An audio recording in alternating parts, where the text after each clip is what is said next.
Hello students, class 8. Once again I am here. I am telling you the video second of the chapter which I was telling you about the human resource.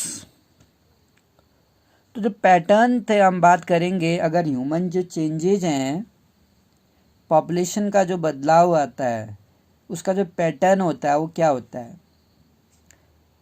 जो population की जो growth है हर जगह पर एक जैसी तो नहीं होती है, कहीं पर ज़्यादा और कहीं पर कम नज़र आती है पूरे संसार में। Although the world total population, हालांकि हम जानते हैं पूरी जो दुनिया की जो पॉपुलेशन है वो क्या हो रही है आज की डेट में, तेज़ी से बदल रही है। Not all countries are experiencing, लेकिन सभी देश क्या इसको अनुभव कर रहे हैं कि उनके देश में पॉपुलेशन बढ़ रही है। सम कंट्रीज जैसे कि केन्या हैव हाईएस्ट पॉपुलेशन, वहाँ ज़्यादा पॉपुलेशन ग्रोथ रेट है। They had both high birth rate, उनके पास हाई बर्थ रेट है और डेथ रेट भी हाई है। तो जहाँ पर बर्थ रेट भी हाई होगा और डेथ रेट भी हाई होगा तो उस देश में ग्रोथ तो उनको पता नहीं चलेगी, बल्कि उस देश में पॉपुलेशन जो क्या आएगी स्टेबल रहेगी। ये दोनों चीज़ें बराबर है। नाउ विथ इम्प्रूविंग हेल्थ, लेकिन अब क्या हो रहा है वहाँ केन्या में, वहाँ पर अच्छी हेल्थ केयर है, स्वास्थ्य सुविधाएं अच्छी हैं, उनको ट्रीटमेंट मिलता है उनको। डेथ रेट है फॉलन, डेथ रेट क्या हो गई है अब वहाँ पर फॉलन, तेज़ी से कम हो रही है, डेथ रेट कम हो गई है अच्छी हेल्थ फैसिलिटीज़ मिलने के कारण। और इससे क्या हो रहा है वहाँ ग्रोथ रेट, जो वहाँ की ग्रोथ है वो तेज़ी से बढ़ गई है। अदर कंट्रीज़ की अगर हम बात करें जैसे कि यूनाइटेड किंगडम है, populations growth is slowing. United kingdom में पॉपुलेशन ग्रोथ कम है क्योंकि वहाँ पर लो डेथ रेट है और लो बर्थ रेट भी कम है, दोनों ही कम है वहाँ पर, यानी कि बर्थ रेट भी कम है और डेथ रेट भी कम है। तो इस कारण से वहाँ पॉपुलेशन का जो ग्रोथ रेट है वो कम है यूनाइटेड स्टेट में। पॉपुलेशन कंपोजिशन की अगर हम बात करेंगे तो हम देखेंगे हाउ क्राउडेड ए कंट्री, एक देश में कितना ज़्यादा क्राउड हो जाता है। Is has little to do with it level, और हैज़ लिटिल और बहुत कम वहाँ पर होता है टू डू, एक लेवल जो वहाँ पर प्राप्त करना होता है। इकोनॉमिक डेवलपमेंट, आर्थिक विकास। फॉर एग्जाम्पल बोथ बांग्लादेश और जापान, ये जो दोनों ही देश हैं बांग्लादेश और जापान, वो बहुत ही ज़्यादा डेंसली पॉपुलेटेड है, बहुत ज़्यादा पॉपुलेशन मानी जाती है। जापान फार मोर इकोनॉमिकली डेवलप, लेकिन जापान क्या है बहुत सही फार है मोर इकोनॉमिकली डेवलप्ड, ज़्यादा इकोनॉमिकली डेवलप्ड है बांग्लादेश के मुकाबले में। यानी कि जापान में आज भी हम देखते हैं टेक्नोलॉजी के मामले में कहें, इंफ्रास्ट्रक्चर जो है जापान का, मैन्युफैक्चरिंग सेक्टर्स में जापान की जो कंडीशन है इकोनॉमिक वो बहुत ही ज़्यादा फार बेटर, बहुत अच्छी है बांग्लादेश के मुकाबले में। हालांकि दोनों ही देश क्या है ज़्यादा पॉपुलेशन है वहाँ पर। To understand the role of people, अगर हम पीपल का रोल समझेंगे एज ए रिसोर्स के रूप में, तो वी नीड टू नो, हमें ये जानना होगा मोर अबाउट देयर क्वालिटीज़, इनकी क्वालिटीज़ के बारे में। People very greatly in their age, जो पीपल होते हैं ग्रेटली यानी अंतर होता है इनकी एज। हमने स्टार्टिंग में पढ़ा था कि अगर हम पूरी दुनिया में संसार में ह्यूमन की नेचर की बात करें या ह्यूमन की बात करें तो हर देश के जो पीपल होते हैं वो एज में, स्किल में, हेल्थ में, एजुकेशन में एक दूसरे से क्या होते हैं वेरी होते हैं, अलग अलग होते हैं। उनकी एज है, उनका जेंडर है, लिटरेसी लेवल है, हेल्थ है, कंडीशन है, ऑक्यूपेशन, तो उनका ऑक्यूपेशन भी अलग होता है डेफिनेटली। अगर किसी इंसान की अगर एजुकेशन अलग है, हेल्थ अगर उसकी ज़्यादा बेटर है, स्किल है उसमें, तो उसका ऑक्यूपेशन अलग होगा, उसका जॉब अलग होगा और उनका इनकम का लेवल भी अलग ही होगा। It is essential to understand, यह जानना ज़रूरी होगा this characteristic of the people, की जो लोगों का कैरेक्टरिस्टिक है। Population composition refers to structure, इसमें हम स्ट्रक्चर जानने की कोशिश करेंगे पॉपुलेशन का। कंपोजिशन ऑफ पॉपुलेशन जो होता है वो हमें ये जानने में मदद करता है कि हाउ मैनी मेल्स और फीमेल, कि कितने मेल हैं और कितने फीमेल है। अगर हम क्लास में भी कंपोजिशन देखें तो हम ये देखते हैं कि क्लास में कितने लोग बॉयज़ हैं और कितनी गर्ल्स हैं, विच एज ग्रुप, और उनकी एज ग्रुप क्या। अब ऐसा तो हो नहीं सकता कि एक क्लास में जितने बच्चे हैं और अगर हम कहें कि 15 बॉयज़ हैं और या 20 गर्ल्स हैं, तो टोटल मिला के 35 स्टूडेंट अगर क्लास में हैं, तो वो जितने बॉयज़ हैं 15, उन सभी 15 बॉयज़ की एज एक जैसी होगी क्या? सभी 15 बॉयज़ 12 ईयर्स के होंगे? नहीं। या सभी 20 गर्ल्स 12 ईयर्स की होंगी? नहीं। कोई 12 की हो सकती है, कोई 13 की ईयर्स की हो सकती है, तो उनकी एज भी अलग होगी। हाउ एजुकेटेड दे आर, वो कितने एजुकेटेड हैं। व्हाट टाइप ऑफ ऑक्यूपेशन, किस तरह की ऑक्यूपेशन वो गेन करते हैं। अगर हम समाज में देखें मेल और फीमेल को, अलग अलग एज ग्रुप के लोग होते हैं, अलग अलग एजुकेशन होती है, ऑक्यूपेशन अलग होता है, इनकम का लेवल अलग होता है, एम्प्लॉयमेंट उनकी अलग होती है, क्योंकि इसलिए इनकम भी उनकी अलग होती है। In what there income level, उनका इनकम का लेवल क्या होता है, और उनकी स्वास्थ्य। अब जो लोग साफ सुथरी स्पेस में काम करते हैं, डेफिनेटली उनकी जो हेल्थ होगी वो उनके मुकाबले में ज़्यादा अच्छी होगी जो हैजार्डियस प्लेस में या गंदी जगहों में, इनसैनिटरी जगहों में काम करते हैं। एन इंटरेस्टिंग वे जो है स्टडिंग करने का पॉपुलेशन कंपोजिशन का, country by looking at population. अगर हम एक कंट्री का पिरामिड देखें, पॉपुलेशन पिरामिड बनाया जाता है, उसको ए सेक्स पिरामिड भी बोला जाता है।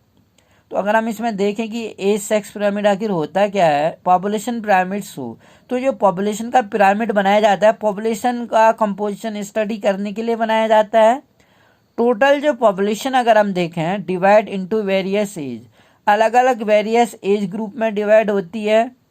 जैसे 5 to 9 ईयर्स में हमने एक एज ग्रुप में बांटा, दूसरे बच्चों को हमने 10 to 14 ईयर्स में बांटा कि 10 to 14 ईयर में कितने बच्चे आते हैं। अब हम जो परसेंटेज है टोटल पॉपुलेशन का उसको सब डिवाइड कर रहे हैं मेल और फीमेल में, इस ग्रुप में कि 5 to 9 में कितने मेल हैं और कितनी फीमेल हैं, 10 to 14 में कितने मेल हैं और कितनी फीमेल हैं। इसी में हम देख रहे हैं, यहाँ पर हम एक पॉपुलेशन पिरामिड देखें तो हमें मेल दिख रहे हैं और इसमें हमें फीमेल का ग्राफ नज़र आ रहा है। तो यहाँ पर जो बातें चल रही हैं इनकी, what is this triangular looking diagram, ये ट्रायंगुलर जो लुकिंग डायग्राम है वो क्या बताता है। This is a population pyramid, वो कहते हैं ये क्या है, पॉपुलेशन पिरामिड है। व्हाट इज दैट, वो क्या है। It show that present number of, जो प्रेजेंट है नंबर ऑफ मेल्स और फीमेल, एक देश में रहने वाले मेल और फीमेलों का परसेंटेज है उनकी एज ग्रुप के साथ। क्या हम ये डिटेक्टिव बन सकते हैं और इन्वेस्टिगेट कर सकते हैं कि एक देश की पॉपुलेशन कितनी होगी? श्योर, क्यों नहीं। हम 3 देशों में या किसी भी अदर कंट्रीज में एक देश की पॉपुलेशन कितनी है, कितने वहाँ मेल फीमेल हैं, उनका एज कंपोजिशन क्या है, उनका ऑक्यूपेशन स्ट्रक्चर क्या है, उनकी एजुकेशन क्या है, इसको स्टडी आसानी से किया जा सकता है। जो शेप ऑफ पॉपुलेशन है, अगर हम पॉपुलेशन का आकार देखें, शेप देखें, तो ये पिरामिड का हमें ये बताता है इस कहानी में कि जो पीपल लिविंग इन दैट, जो लोग उस पर्टिकुलर कंट्री में रहते हैं, द नंबर ऑफ चिल्ड्रन, और जो बच्चों की नंबर संख्या है, 15 साल से कम उम्र के बच्चों की जो संख्या है वो सबसे नीचे दिखाई गई है। तो हम अब एक ग्राफ में आसानी से 15 साल से कम उम्र के बच्चों को हम देख सकते हैं कि कितने लोग 15 साल से कम उम्र के बच्चे हैं, और द लेवल ऑफ बर्थ, और उनका लेवल ऑफ बर्थ क्या है। इसी तरह से द साइज ऑफ टॉप, और ऊपर का जो साइज है हमें ये बता रहा है कि नंबर ऑफ एज्ड पीपल, यानी 65 से ऊपर के कितने लोग हैं, और जो नंबर ऑफ डेथ है वो कितनी है। अगर हम 15 ईयर्स से कम उम्र के बच्चों को देखें तो हमें बर्थ तो दिखाएगा, और 65 से ऊपर में हमें वो डेथ रेट को दिखाएगा। पॉपुलेशन पिरामिड हमें ये भी बताता है कि how many dependent there are in a country, एक देश में कितने लोग डिपेंडेंट हैं, और there are 2 group of dependent, और जो डिपेंडेंट है, जो निर्भर लोग हैं, वो 2 प्रकार के होते हैं, 2 लोग होते हैं, यानी कि जो अबव 60 है और जो बिलो 15 है।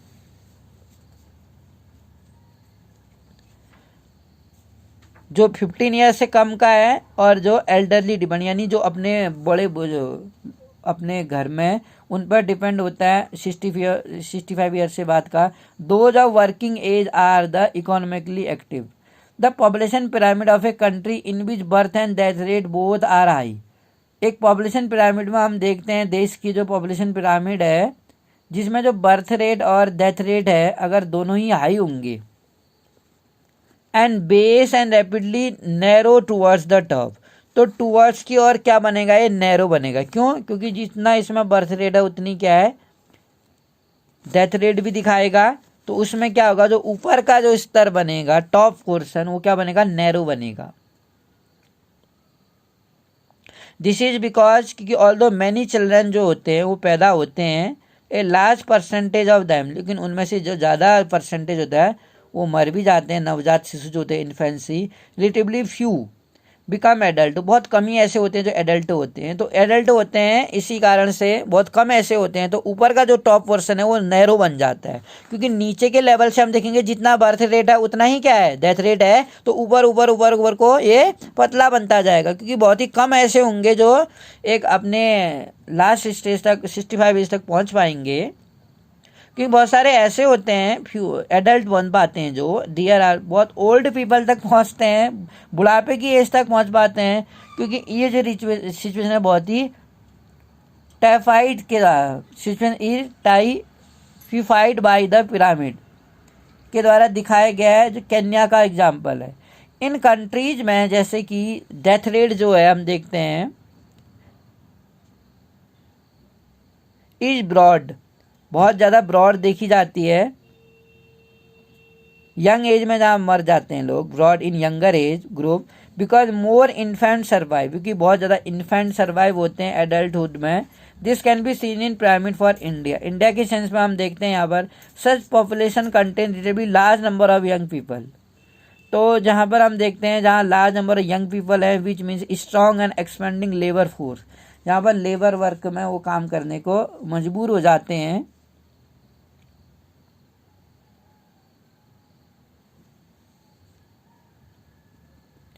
तो हमारे भारत के सेंस में अगर हम देखें डेथ रेट जहाँ पर क्या हो रही है, डिक्रीज हो रही है। तो जिस देश में डेथ रेट डिक्रीज हो रही है पिरामिड क्या हो जाएगा, ऊपर ब्रॉड हो जाएगा, नैरो तो होगा नहीं वहाँ पर केन्या के जैसे। तो भारत के सेंस में जहाँ पर डेथ रेट घट रही है, डेथ रेट बढ़ेगी तो नैरो होगा, लेकिन डेथ रेट घटेगी तो क्या होगा, ब्रॉड हो जाएगा ऊपर का जो भाग है पॉपुलेशन पिरामिड। क्योंकि वहाँ पर यंगर एज में पहुंचने वाले लोगों की संख्या ज़्यादा होगी, क्योंकि डेथ रेट कम हो रही है, वहाँ पर मरने वालों की संख्या कम है, मेडिकल ट्रीटमेंट उन्हें मिल रहा है। बिकॉज मोर इन्फेंट सर्वाइव, क्योंकि बहुत सारे जो इन्फेंट होंगे, जो नवजात शिशु होंगे, वो एडल्टहुड तक पहुँच पाएंगे वहाँ पर। This can be seen in the pyramid of India. India के सेंस में हमें ऐसा दिखने को मिल रहा है। इंडिया के पिरामिड हम देख रहे हैं यहाँ पर, तो यहाँ पर आप देख रहे हैं जो ऊपर का जो पार्ट है वो कितना नैरो दिखा रहा है केन्या के सेंस में। क्यों? क्योंकि यहाँ बर्थ रेट ज़्यादा है तो डेथ रेट भी ज़्यादा दिखा रहा है। तो इस सेंस में बहुत कम ऐसे लोग होते हैं जो एडल्ट तक पहुँच पाते हैं और ओल्ड एज तक पहुँच पाते हैं। तो ऊपर का जो पोर्शन है वो बहुत ही ज़्यादा नैरो पतला भाग हो जाता है। यहाँ पर बर्थ रेट जितनी है, डेथ रेट क्या है, तेजी से घट रही है। डेथ रेट घटने के कारण डेथ रेट बढ़ नहीं रही है, डेथ रेट घट रही है। तो इसका पोर्शन जो ऊपर क्या होगा, ब्रॉड हो जाएगा इंडिया के सेंस में। और ऐसे लोग जहाँ पर जवान लोग तेज़ी से ज़्यादा संख्या में होते हैं, उस देश में ज़्यादा लोग मजदूरी का काम करते हैं। मजदूर यहाँ लोग हैं, अनस्किल्ड लोग हैं, हेल्थ की समस्या है, न्यूट्रिशनल फूड उन्हें यहाँ नहीं मिल पाता है भारत में। This can be seen in pyramid for India. Such population जो है contain a relatively large number of young people. Bharat में मरने वालों की संख्या बहुत कम है और जीवित रहने वालों की संख्या ज़्यादा है। हेल्थ ट्रीटमेंट उन्हें मिल रहा है, अच्छा भोजन उन्हें मिल रहा है, तो लाइफ एक्सपेक्टेंसी, जीवन प्रत्याशा उनकी बढ़ रही है। तो बेसिकली जो यहाँ का जो इनका पॉपुलेशन पिरामिड है वो ब्रॉड बनेगा ऊपर वाले भाग में। Young people and which mean strong हैं जो यहाँ पर ताकतवर लोग, एक्सपेंडिंग लेबर फोर्स, लेबर मजदूर लोग यहाँ पर ज़्यादा अवेलेबल होते हैं। अब कंट्रीज अगर जापान की अगर हम बात करें, लो बर्थ रेट, यहाँ पर क्या है, बर्थ रेट क्या है, लो है, बर्थ रेट ज़्यादा तो है नहीं इंडिया के जैसे। मेक द पिरामिड नैरो, तो बर्थ रेट लो होने से पिरामिड नैरो बनता है बेस पर ही, ये जिसका बेस है यहीं पर ये नैरो बन जाता है। तो इससे क्या होता है, नैरो बनने से डिक्रीज डेथ रेट, तो लो बर्थ रेट होती है और वहाँ पे डेथ रेट क्या होती है, डिक्रीज होती है। नंबर ऑफ पीपल, बहुत ज़्यादा लोग ओल्ड एज तक पहुँच पाते हैं। बर्थ रेट कम है और डेथ रेट ज़्यादा है। स्किल्ड लोग ज़्यादा हैं और spirited and hopeful young people हैं, इंडोर्ड विद पॉजिटिव आउटलुक, एक फ्यूचर के लिए एक आशा की नज़रों से अच्छा भविष्य तलाश करने के एटीट्यूड उनके पास रहता है, पॉजिटिव एटीट्यूड अपनाते हैं। वी इन इंडिया, हम भारत में, और fortunate to have such resource, ऐसी संसाधन तलाशते रह जाते हैं, फॉर्चुनेट हैं। दे मस्ट बी एजुकेटेड, उन्हें एजुकेटेड होना चाहिए और उनको स्किल देना चाहिए और उनके पास प्रोडक्टिव यानी कि काम करने के लिए रोजगार के अवसर भी होने चाहिए, तभी वो क्या कर सकते हैं, आगे बढ़ सकते हैं। तो I have you understood the chapter, thank you for listening me, and this last chapter of the geography chapter, I hope you understood, thank you for listening me.